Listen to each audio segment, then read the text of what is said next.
Good morning student, class 12th Hindi medium student. आज के lecture में समघात रेखी निकाय का अनंत हल प्राप्त करेंगे। इस पर मैं एक प्रॉब्लम सॉल्व करवा दिया हूं स्टूडेंट। एक और प्रॉब्लम सॉल्व कर लिया जाए। जब ये प्रॉब्लम स्टूडेंट सॉल्व होगा तो आव्यूह विधि से हम रेखी निकाय को हल करेंगे। बड़ा इंपॉर्टेंट है स्टूडेंट, हर साल जो है आता है। आव्यूह विधि से रेखी निकाय को हल करना। इस प्रॉब्लम के बाद स्टूडेंट मैं आव्यूह विधि से रेखी निकाय को हल करेंगे। स्टूडेंट्स, इस प्रॉब्लम के बाद हम एक और प्रॉब्लम क्रैमर नियम पर सॉल्व कराएंगे। उसका लेक्चर मैं नहीं देंगे। मैं क्या करूंगा, क्रैमर नियम का इस्तेमाल करके उस प्रॉब्लम को सॉल्व करके उसका नोट दूंगा और उसका सॉल्यूशन आप लोग सेल्फ स्टडी करेंगे। इस स्टेप में प्रॉब्लम होगा स्टूडेंट, हमसे पूछेंगे, ठीक है ना। इस प्रॉब्लम ये प्रॉब्लम सॉल्व कराने के पश्चात स्टूडेंट मैं आव्यूह विधि से रेखी निकाय को हल करेंगे। बड़ा इंपॉर्टेंट है स्टूडेंट, उसका कैसे हम निरंतर प्रणाली देखते हैं आव्यूह विधि से, सब हम समझाएंगे आप लोगों को। सब वन बाय वन करके समझा देंगे। तो स्टूडेंट चलिए सॉल्व किया जाए। समघात रेखी निकाय का अनंत हल प्राप्त कीजिए क्रैमर नियम से। क्रैमर नियम से चलिए सॉल्व किया जाए। दिया है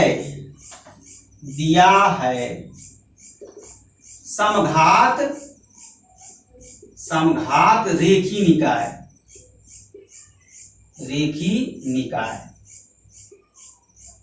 दिया है। समघात रेखी निकाय क्या दिया है, x plus y plus z is equal to 0, 2x plus 2y plus z is equal to 0, 3x plus 3y plus 2z is equal to 0। ये स्टूडेंट ये इक्वेशन नंबर आप मान लीजिए ए, ठीक है ना। ज्ञात करना है समघात रेखी निकाय का अनंत हल।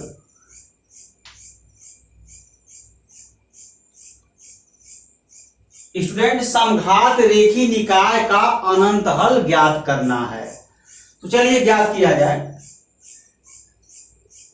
समीकरण ए को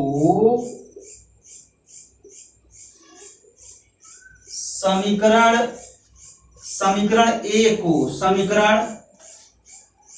a1x plus b1y plus c1z is equal to d1, a2x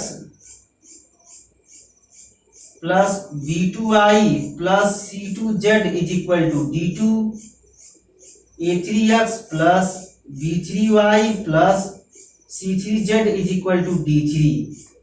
समीकरण ए को समीकरण इतना से तुलना करने पर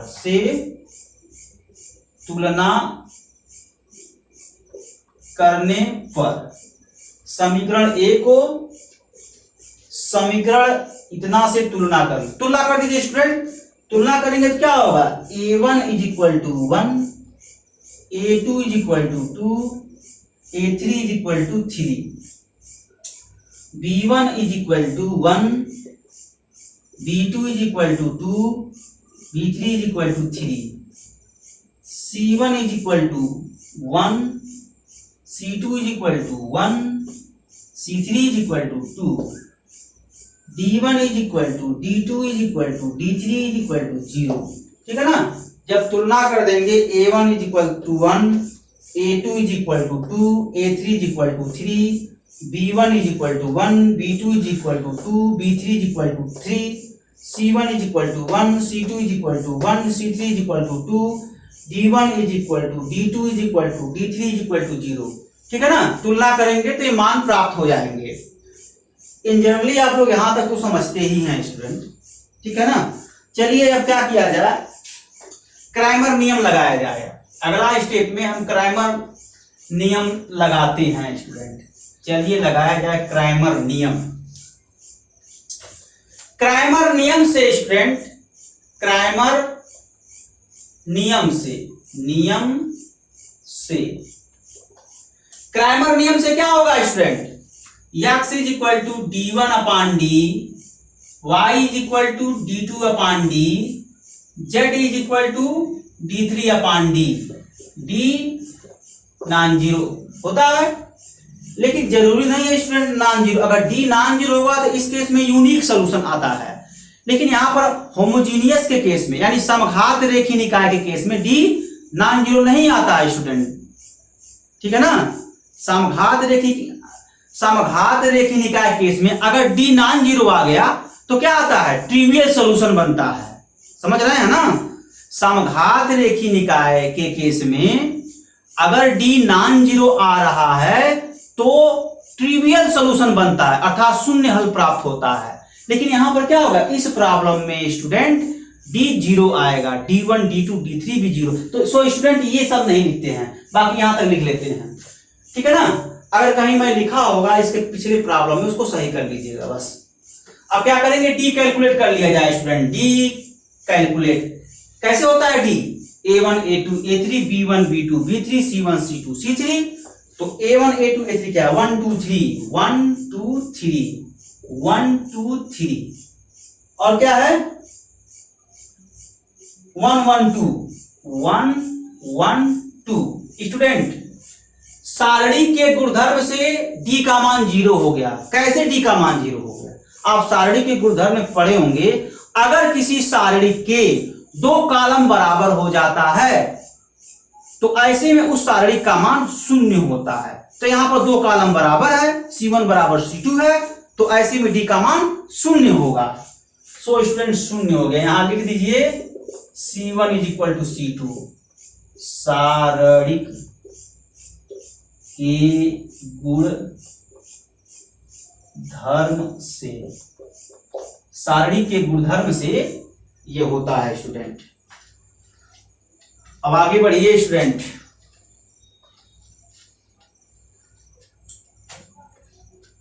d1 is equal to first column constant term. Constant term क्या है? 0 0 0 1 2 3 1 1 2। इसका भी मान जीरो, क्योंकि c1 के प्रत्येक अवयव शून्य है, ठीक है ना। c1 के प्रत्येक अवयव शून्य है स्टूडेंट। जब c1 के प्रत्येक अवयव शून्य है तो d1 का मान शून्य हो गया, मतलब ये सारणी का मान शून्य हो जाएगा। d2 निकालिए, 1 2 3 0 0 0 1 1 2, ये भी जीरो हो जाएगा। ऐसे ही d3 भी जीरो हो जाएगा स्टूडेंट। d3 कैलकुलेट करिए। d3 is equal to determinants 1 2 3 1 2 3 0 0 0, इसका मान शून्य हो गया। समझ पा रहे हो ना स्टूडेंट? इस तरीके से d1 d2 d3 निकल गया। यहां पर d इक्वल टू 0 और d1 equal d2 equal d3 also 0, ठीक है ना। d1 equal d2 equal d3 also 0। तो क्या हो जाएगा स्टूडेंट्स? जब ये दशा आ गया तो क्या हो गया? इस दशा में समघात रेखीय निकाय के अनंत हल प्राप्त होंगे। इसके अनेक हल,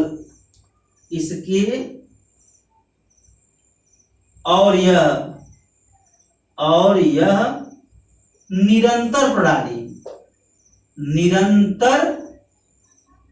प्रणाली में होंगे। ये बात है। जब d इक्वल टू 0 और d1 is equal to d2 is equal to d3 is equal to 0 है, तो इस दशा में समघात रेखीय निकाय के अनंत हल प्राप्त होंगे और समघात रेखीय निकाय निरंतर प्रणाली में होंगे। तो चलिए अब इसका हल निरंतर अनेक हल प्राप्त किया जाए, इसके अनेक हल प्राप्त किया जाए। चलिए किया जाए। क्या करेंगे स्टूडेंट? अनंत हल प्राप्त करने के लिए हम क्या करेंगे? समीकरण फर्स्ट और समीकरण सेकंड लेंगे। समीकरण थर्ड क्यों नहीं लेंगे? क्योंकि उसका गुणांक लार्ज नंबर का है। समीकरण थर्ड में एक्स वाई जेड का गुणांक लार्ज नंबर है, मतलब बड़ा नंबर है। तो इसी वजह से समीकरण 1 और समीकरण 2 कंसीडर करेंगे। चलिए किया जाए इसमें।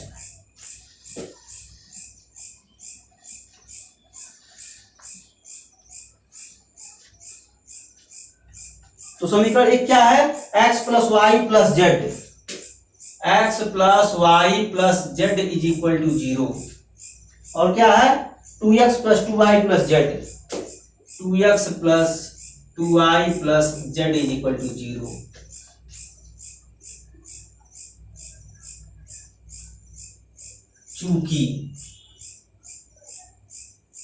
क्योंकि ये हम दो इक्वेशन कंसीडर करेंगे स्टूडेंट।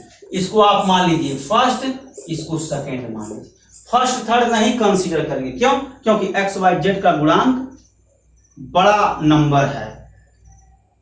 तो आप कंसीडर करेंगे स्टूडेंट। कैलकुलेशन कॉम्प्लिकेटेड होगा, ऐसा नहीं कि सॉल्व नहीं होगा, सॉल्व हो जाएगा, बट कैलकुलेशन बड़ा हो जाएगा, एग्जाम में समय ज्यादा लगेगा। हमेशा हम ऐसा पाथ अपनाते हैं जिससे हमारा काम भी हो जाए और समय भी कम लगे।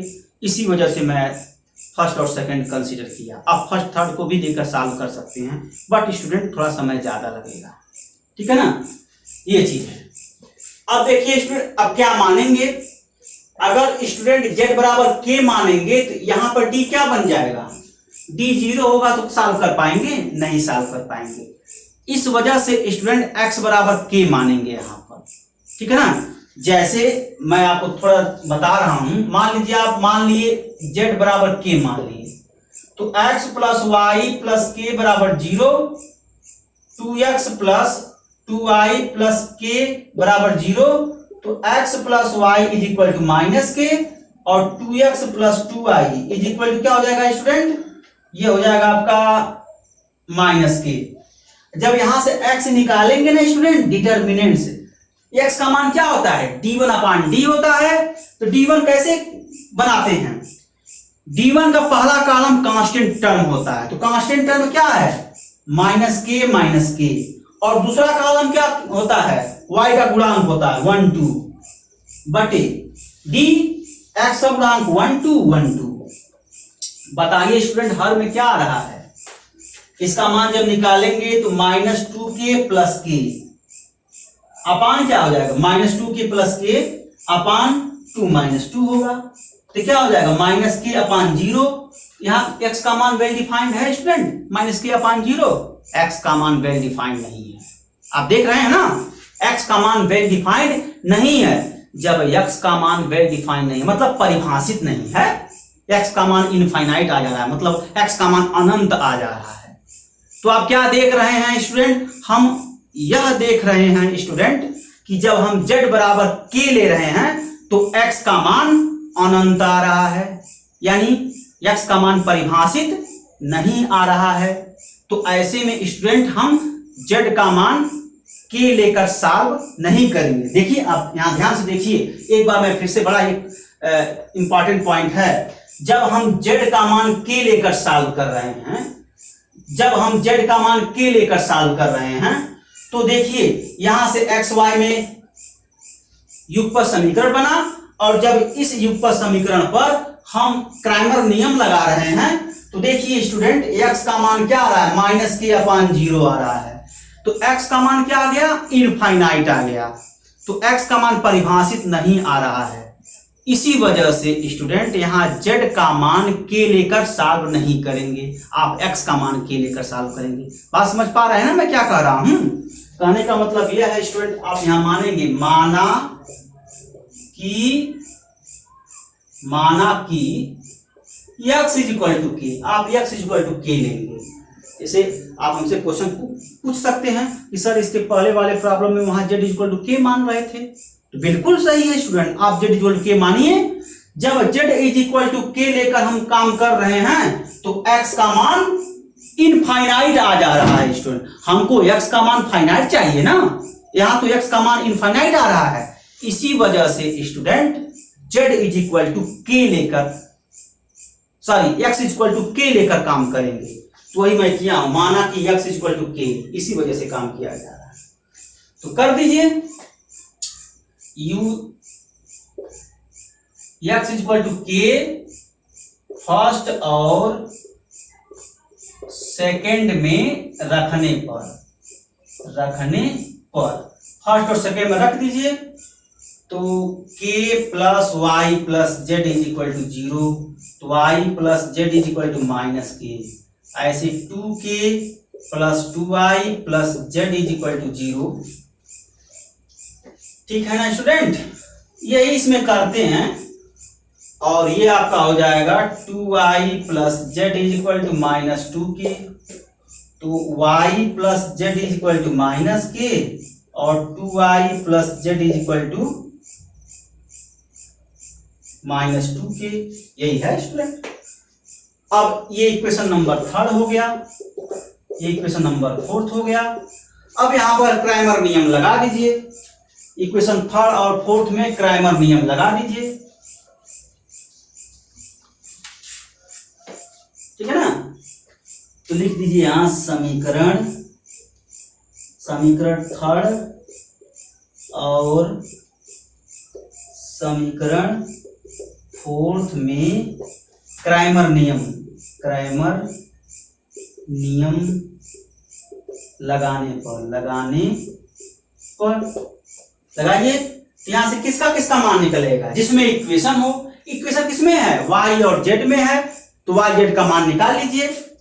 तो y is equal to d1 पहला कॉलम माइनस के माइनस 2k और ये 1 1 हो गया अपान डिटर्मिनेंट्स d1 बाई डी क्या हो गया 1 2 1 1 इज इक्वल टू, सॉल्व करिए, माइनस के प्लस 2k हो गया अपान माइनस के प्लस 2k अपान 1 माइनस 2 हो गया। इस डिटर्मिनेंट को सॉल्व करिए 1 माइनस 2, सॉल्व करिए, यहां से क्या हो गया k बटे माइनस 1 माइनस के आ गया। y का मान देखिए स्टूडेंट माइनस के आ गया, x का मान हम माने हैं, x बराबर के माने हैं, तो y का मान माइनस के निकला। ऐसे ही z का मान निकाल लीजिए स्टूडेंट, यही इसमें करते हैं, कुछ और नहीं है स्टूडेंट। जहां कॉम्प्लिकेशन था मैं वहां बता ही दिया हूं। z कैलकुलेट कर लीजिए, z d2 अपान d2 कैसे बनाएंगे, d2 का सेकेंड कॉलम कांस्टेंट टर्म होगा, तो माइनस के minus 2k, second column constant term में कर दिया और 1 2 हो गया 1 2 और ये हो जाएगा 1 2 1 1 सॉल्व करिए, यहां माइनस 2k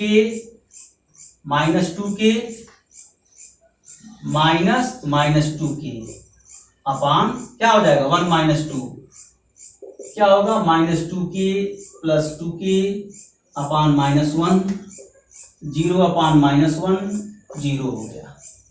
ठीक है ना स्टूडेंट, तो स्पष्ट है कि x is equal to k, y is equal to minus k, z is equal to 0 और जहां पर k बिलोंग इंटीजर। देखिए स्टूडेंट z इक्वल टू 0 ये तो फिक्स हो गया, लेकिन जब हम k को फ्लैक्चुएट करेंगे तो xy फ्लैक्चुएट होगा, जिस रेट से वेरी कराएंगे xy उसी रेट से वेरी करेगा और z कांस्टेंट यानी z बराबर 0 होगा। तो इस टाइप के सॉल्यूशन को भी हम अनंत सॉल्यूशन कहते हैं, क्योंकि सॉल्यूशन का जो सेट है हर स्टेप में बदल रहा है। कैसे बदल रहा है देखिए, यही समझाने का प्रयास कर रहे हैं। बेशक z इज इक्वल टू 0 है स्टूडेंट, लेकिन के अगर हम वैरी करा रहे हैं तो एक्स वाई वैरी कर रहा है, तो कंफर्म हो गया कि सॉल्यूशन सेट बदल रहा है। इसी प्रकार के सॉल्यूशन को हम अनंत हल बोलते हैं। देखिए, फॉर मतलब यदि के बराबर 1 हो जाए तो x का मान क्या हो गया, 1 हो गया, y का मान -1 हो गया, z बराबर 0 है, ये है। यदि k बराबर 2 है तो x बराबर 2, y बराबर -2, z बराबर 0। यदि k बराबर 3 हो गया तो x बराबर 3, y बराबर -3, z बराबर 0 हो गया। समझ रहे हो ना स्टूडेंट? आप देखिए, तो निश्चित रूप से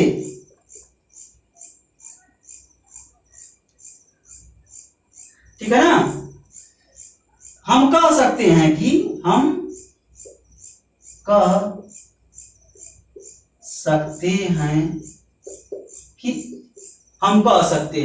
क्या कहेंगे बताइए स्टूडेंट? हम कह सकते हैं कि क्या कह सकते हैं कि के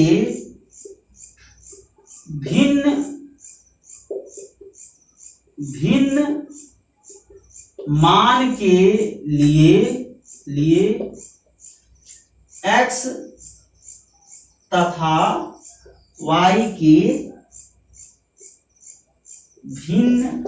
भिन्न मान प्राप्त हो रहे हैं x तथा y के भिन्न मान प्राप्त हो रहे हैं तथा z = 0 है हर केस में। इस प्रकार के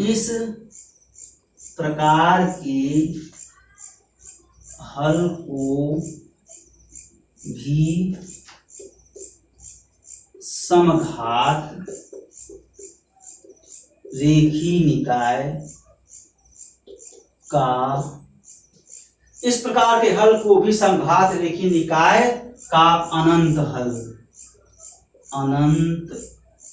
हल कहते हैं।